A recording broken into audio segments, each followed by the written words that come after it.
మాది కుక్కునూరు మండలం సీతారామనగరం అండి. మా తాతయ్య గారి పేరు ఏలూరు రామయ్య. ఆయనకి 60 ఎకరాల భూమి ఉంది. 5 కుమారులు, 2 కుమార్తెలు. 2 కుమార్తెలకి పెళ్లిళ్ళు అయిపోయినాయి. వాళ్ళకి ఈ ఆస్తికి ఎలాంటి సంబంధం లేదు. 5 కొడుకులకి 60 ఎకరాల భూమి సమానంగా పంచాలి. మా తాతయ్య గారు లేరు, చనిపోయారు. భూములు ఆస్తి పంపకాలు జరగకుండానే మా తాతయ్య గారు చనిపోయారు. కానీ ఇప్పటివరకు మా పెదనాన్న ఆధ్వర్యంలో మొత్తం 3 అన్నదమ్ముళ్ళు. మా నాన్నగారు రెండో అతను 2000 సంవత్సరంలో చనిపోయారు. 3 ఆడపిల్లలం మేము. తర్వాత మా మూడో బాబాయి ఏలూరు ముక్తేశ్వరరావు, అతనికి 2 పిల్లలు, మగపిల్లలు 2. 2000 సంవత్సరంలో మా నాన్నగారు చనిపోగానే మమ్మల్ని, మా ముక్తేశ్వరరావు బాబాయిని ఇద్దరిని ఇంట్లోంచి వెళ్ళగొట్టేసి 3 అన్నదమ్ములు కలిపి 2000 సంవత్సరం కాడ నుంచి 3 అన్నదమ్ములు 60 ఎకరాల భూమిని కుమ్మక్కై మొత్తం ఆస్తిని అనుభవిస్తున్నారు సార్. కానీ మాకు ఇప్పటివరకు కూడా ఏమి ఇవ్వలేదు సార్. అసలు 1 రూపాయి కూడా ఇప్పటివరకు మేము 20 సంవత్సరాలు బట్టి కూడా ఆ భూమి మీద మేము ఏమీ తినలేదు సార్. ఇద్దరము తినలేదు సార్. మా బాబాయ్ గారు, మేము. మా నాన్నగారి పేరు ఏలూరు మోహన్ రావు, మళ్ళీ మా బాబాయ్ పేరు ఏలూరు ముక్తేశ్వరరావు. మా ఇద్దరికి మాత్రానికి ఎటువంటి న్యాయం జరగలేదు సార్ 25 సంవత్సరాలు బట్టి కూడా. మేము ఏదన్నా మాకు కావాలి అని అడగడానికి వచ్చినా మమ్మల్ని బెదిరించి భయపెట్టి పంపించేస్తున్నారు సార్ ఇన్ని సంవత్సరాలు బట్టి కూడా. ఇప్పటివరకైనా మాకు న్యాయం చేస్తారని ఇన్ని సంవత్సరాలు ఓపిక పట్టాం సార్. కానీ మాకు ఎటువంటి న్యాయం జరిగేలా లేదని మేము భరించలేక ఎన్నో కష్టాలు పడి పెరిగాం సార్ మేము. మా అమ్మను, మా పిన్ని మమ్మల్ని కూలికి పోయి అసలు తిండి కూడా సరిగా ఉండేది కదా సార్. వాళ్ళ కడుపులు మార్చుకొని మమ్మల్ని సాదారు సార్. కానీ మాకు మాత్రానికి ఎన్ని బాధలు పడో పెరిగాం సార్. ఇప్పుడు కడుపు మండింది సార్. వాళ్ళు అలా బతుకుతుంటే మేము తట్టుకోలేకపోతున్నాం సార్. అప్పుడే మేము చచ్చిపోయినాం సార్. వాళ్ళు అన్నం తినకుండా మాకు పెట్టినప్పుడే మేము చచ్చిపోయినాం సార్.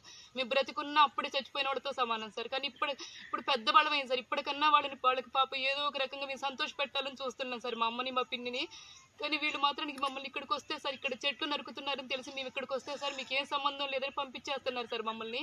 మీరు ఏం చేస్తారో చేసుకోకుండా అని అన్నారు సార్. అయితే మాకు బాధ అనిపించి మేము ఏలూరు వెంకటేశ్వరరావు, ఏలూరు శ్రీనివాసరావు, ఏలూరు రామకృష్ణ వచ్చి మాకు న్యాయం చేసే వరకు కూడా మేము ఇక్కడ నుంచి కదలమని సార్ 5 రోజులైంది సార్ వచ్చి. మేము వచ్చిన రోజే చెప్పాం సార్. వాళ్ళు వచ్చి ఏదో ఒక న్యాయం చేసి తప్ప ఇక్కడ నుంచి కదలమని చెప్పినాం సార్. ఆల్రెడీ ముందే చెప్పిన వాళ్ళకి. అయినా కానీ వాళ్ళు మా గురించి ఏమీ అసలు పట్టించుకోవట్లేదు సార్. చస్తే చచ్చారు, అక్కడే పడి సావండి అంటున్నారు సార్. ఇప్పటికి కూడా సార్ అక్కడ చస్తే మాత్రానికి అక్కడే పడేసి బొంద పెడతాం తప్ప మేము ఆస్తులు ఇవ్వము, మీకేం సంబంధం లేదంటున్నారు సార్. మాకు ఎక్కడికి పోయినా మాకు న్యాయం జరగలేదు సార్. ఇప్పటి వరకు కూడా ఒక్క అధికారి కూడా మా దగ్గరకు వచ్చి మా సమస్యల గురించి అడిగినది కూడా లేదు సార్.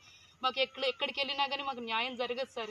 అందుకే మేము ఇప్పటి వరకు కూడా ఇక్కడే ఉన్నాం సార్. మాకు న్యాయం జరగకపోతే మేము తగలబెట్టుకొని చచ్చిపోతాం అన్నా కానీ కూడా వాళ్ళకి ఇంత కూడా పట్టించుకోవట్లేదు సార్. చచ్చిపోతే కూడా పక్కన పడేసి అక్కడే బొంద పెడతాం తప్ప మీకేమి ఇవ్వమని మాట్లాడుతున్నారంట సార్. ఇప్పుడు మా రిలేటివ్స్ నుంచి కూడా మాకు తిట్టుకాల్సి వచ్చినాయి సార్. అయినా కానీ మేము చచ్చిపోయినా పర్లేదని ఇక్కడ నుంచి కదలట్లేదు సార్. ఇక్కడే ఉంటున్నాము. ఇప్పటి వరకు కూడా రాలేదు సార్. ఇక మాకు న్యాయం చేస్తారని కూడా లేదు సార్. ఏలూరు వెంకటేశ్వరరావు అనే అతను మా పెద్దనాన్న సార్. అతను చాలా పెద్ద మనిషి సార్ ఈ ఊర్లో. కానీ ఈ ఊర్లోకి మాత్రం కాలు పెట్టడానికి, ఆయన తలెత్తుకుని కాలు పెట్టే అంత మాత్రానికి ఆయనకి ధైర్యం లేదు సార్. ఎందుకంటే ఆయన పుట్టి పెరిగిన ఊర్లో కూడా ఆయన తలెత్తుకుని కాలు పెట్టట్లేదు అంటే ఆయన ఎంత దరిద్రమైన స్థితిలో ఉంటే మీరే అర్థం చేసుకోండి సార్. ఎన్నో చేసిండు సార్. ఎందుకంటే ఊళ్ళోకి వస్తే తన్నే అంత దరిద్రమైన బతుకు సార్ అయింది. అందుకే ఇక్కడ కాలు పెట్టట్లేదు. ఇక్కడికి రాడట. మమ్మల్ని మాత్రానికి ఎక్కడికెక్కడికో రమ్మని పిలుస్తున్నాడు సార్. పోలీస్ స్టేషన్కి, ఎంఆర్ఓ ఆఫీస్కి రమ్మని పిలుస్తున్నాడు సార్. అక్కడ మాకు సివిల్ కేసు ఇది జరగదని మాకు ఆల్రెడీ చెప్పేశారు సార్. అతను మాత్రం అక్కడికే రమ్మని పిలుస్తున్నాడు సార్. మమ్మల్ని ఏదో చెయ్యాలని ప్లాన్ చేస్తున్నారు సార్. మమ్మల్ని ఇప్పుడు చంపడానికైనా వాళ్ళు రెడీగానే ఉన్నారు సార్. అయితే మేము ఇంతవరకు వచ్చినాం సార్. ఇక మా వల్ల కాదు సార్. 5 రోజులు బట్టి ఆడపిల్లలము, 3 చిన్న పిల్లలు వేసుకొని ఇక్కడ ఉండబట్టి 5 రోజులు అవుతుంది సార్. అయినా కానీ మమ్మల్ని తిరిగి చూసిన పాపం లేదు సార్ ఒక్కళ్ళు కూడా. మాకు ఎవరైనా ఊరు వాళ్ళు సాయం చేద్దామని చూసినా వాళ్ళని కూడా ఇబ్బంది పెడుతున్నారు సార్. అందుకే మేము ఇక్కడ నుంచి అసలు ఇప్పటి నుంచి వెళ్ళాం సార్. ఇక్కడ నుంచి ఇప్పుడు మాకు బాధ లేదు సార్. ఇక మా వల్లగా సార్ భరించడం. మేము ఈ రోజు నుంచి అయితే రేపటి నుంచి జమాయిల చెట్లు నరకడం అయితే స్టార్ట్ చేస్తాం సార్. మాకు ఇబ్బంది ఏదన్నా నరికేటప్పుడు అడ్డం వచ్చినా కానీ మేము ట్రాక్టర్లు లోడ్ వేసుకొని మేము అమ్ముకుంటాం సార్. ఎందుకంటే 25 సంవత్సరాలు బట్టి కూడా మేము రూపాయి తినలేదు సార్. ఇప్పుడు మాత్రానికి జమాయిల మొక్కలు మాత్రం మొత్తం మాకే కావాలి సార్. దీన్ని మాత్రం ఎవరు ఆపలేదు సార్. ఒకవేళ మాకు అడ్డం పడి మమ్మల్ని ఏమైనా ఆపాలని చూసినా, మా లోడుని ఏమైనా ఆపాలని చూసినా కానీ, ఎక్కడ మా కాంట్రాక్టర్ని ఎవరైనా బెదిరించినా, మాకు దగ్గర పనిచేసే వాళ్ళని బెదిరించినా కానీ మేము ఇక్కడ పెట్రోల్ కూడా రెడీగా పెట్టుకున్నాం సార్. మేము ఆల్రెడీ చచ్చిపోయినాం సార్. ఇప్పుడు వాళ్ళు కొత్తగా చనిపోయేది ఏం లేదు. పెట్రోల్ పోసుకొని తగలు పెట్టుకుని చిన్నపిల్లలతో సహా చచ్చిపోతాం సార్. అందులో మాత్రం మార్పే లేదు. వాళ్ళు ఊరికే బెదిరిస్తున్నారు అనుకుంటున్నారు కదా సార్.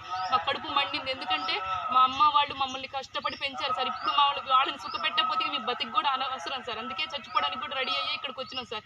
అక్కడ ఎవరైతే మమ్మల్ని మేము లోడ్ వేసుకుని వెళ్తుంటే అధికారులు కానీ వాళ్ళు మాకు ఏలూరు వెంకటేశ్వరరావు, ఏలూరు శ్రీనివాసరావు, ఏలూరు రామకృష్ణ, ఏలూరు రమేష్ కానీ మాకు ఎవరన్నా వాళ్ళ వల్ల తప్ప మాకు ఎలాంటి ప్రమాదం లేదు సార్. వాళ్ళు చంపడానికి కూడా రెడీగా ఉంటారు సార్. ఎందుకంటే మేము చచ్చిపోయినా పర్లేదు కానీ సార్ ఆడపిల్లలను వాళ్ళకి భూమి మీద ఒక్క రూపాయి పోయినా కానీ వాళ్ళు తట్టుకోలేరు సార్. అందుకే మమ్మల్ని చంపడానికి ఖచ్చితంగా వస్తారు సార్. వాళ్ళ వల్ల మాకు ప్రమాదం ఉంది. ఇవాళ వీడియో చేస్తున్నాం సార్. రేపు బతుకుంటామో లేదో కూడా మాకు తెలియదు సార్. ఎందుకంటే వాళ్ళు చంపేస్తారు సార్. మమ్మల్ని చంపడానికైనా సిద్ధపడతారు. ఈ భూమి మీద ఈ కట్టె మీద చెయ్యేసినా కానీ మమ్మల్ని చంపేయడానికి రెడీగా ఉన్నారు సార్. మాకు ఎక్కడ ఏ ప్రమాదం జరిగినా కానీ వాళ్ళదే సార్ రెస్పాన్సిబిలిటీ. మేము మాత్రం చచ్చిపోవడానికి కూడా సిద్ధమయ్యే ఇక్కడ కూర్చున్నాం సార్. ఆడపిల్లలు అర్ధరాత్రి ఇక్కడ 5 రోజులు బట్టి కూర్చుంటున్నారంటే మీరు అర్థం చేసుకోండి సార్, ఎంత తెగించొచ్చి ఎంత బాధలు పడి వచ్చి ఇక్కడ కూర్చున్నారో మీరు అర్థం చేసుకోండి. మీరు చంద్రబాబు నాయుడు గారు, నారా లోకేష్ గారు, పవన్ కళ్యాణ్ గారు తప్ప మాకు ఎవరు న్యాయం చేయలేరు సార్. మీరే న్యాయం చేయగలరు. మేము రేపు చచ్చిపోయినా మాకు పర్లేదు సార్, మాకేం బాధ లేదు. మా అమ్మ వాళ్ళు, మా అమ్మ మా పిన్ని సంతోషంగా ఉంటే మాకు చాలు సార్. మాకు అంతకు మించి ఏం అవసరం లేదు. మీ ప్రాణాలైనా కానీ వాళ్ళ కోసం ఇవ్వడానికి. ఎందుకంటే సార్ వాళ్ళు ఎంత బాధలు పడి పెంచారో మాకు తెలుసు సార్. అన్నం కూడా తినలేదు సార్ సరిగ్గా. వాళ్ళ కడుపులు మార్చుకుని మాకు పెట్టారు సార్. అవన్నీ మేము చూస్తూనే పెరిగినాం సార్. వాళ్ళకి ఏదన్నా వాళ్ళు సంతోషపెట్టకపోతే మేము పుట్టి మేము బతికి కూడా వేస్ట్ సార్. మా వల్ల కాదు సార్. ఇక మేము పెట్రోల్ పూసుకుని తగలబెట్టుకుని చచ్చిపోతాం సార్. ఎందుకంటే మేము అన్నిటికీ తెగించే ఇక్కడ వచ్చి మీరు అర్థం చేసుకోండి సార్. ఆడపిల్లలు 5 రోజులు బట్టి ఇక్కడ ఉంటున్నారంటే ఎంత ఎంత ఎంత బాధ కలిగి ఇక్కడ ఉంటున్నారో మీరు అర్థం చేసుకోండి సార్. మాకు న్యాయం చేస్తారని మిమ్మల్ని నమ్ముతున్నారు సార్. చంద్రబాబు నాయుడు గారు, లోకేష్ గారు, పవన్ కళ్యాణ్ గారు తప్ప మాకు ఎవ్వరి వల్ల న్యాయం జరగదు సార్. మీరు చచ్చిపోయినా పర్లేదు సార్. మీరు చచ్చిపోయిన తర్వాత కూడా మీరు న్యాయం చేస్తారని నమ్మకంతో మేము చేయాలనుకున్నది చేస్తున్నాం సార్. మీరు న్యాయం చేస్తే చాలు సార్. అంతకు మించి మాకు ఏ అవసరం లేదు సార్.